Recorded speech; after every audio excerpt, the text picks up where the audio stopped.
Continuing with our theme of an obligation to keep people safe, so there's a special halacha in the Torah that if my roof is a roof upon which you can walk, so I have an obligation to build a fence around the roof.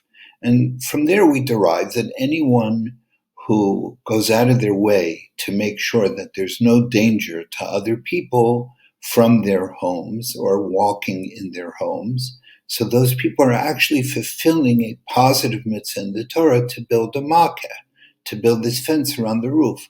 So much so that the Sefer Charedim says that every day that a person goes out to check a fence around their roof, one is fulfilling the positive commandment. You don't necessarily have to be building it. The same is true is if there's snow or ice. If I go out of my way to remove any icy surfaces from my property, I am fulfilling the positive commandment. And according to the Sefer Charedim, if I go out of my way to make sure there is no ice, I am again fulfilling that positive commandment.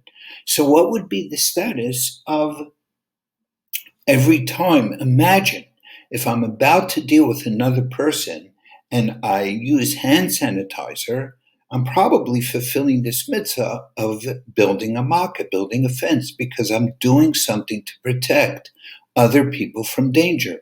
Every time that I am careful with my car, who I bring into my car, every time I'm careful with packages that I'm going to drop off at the home of someone else, I have an opportunity to fulfill this mitzvah, which is a fantastic thing because we're living in a time in which people can pose a certain type of sakana, of danger to each other.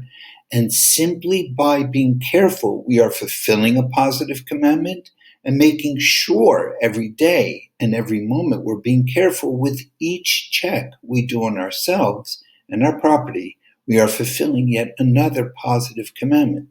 So it's very possible that if I say I'm going to stay in my home today because I don't want to bring risk to other people, I could be fulfilling that commandment as well. I think so, according to the Sefer Charedim. But I guess you'd have to ask an expert in halacha. But there are always positive things that we can see in whatever is going on.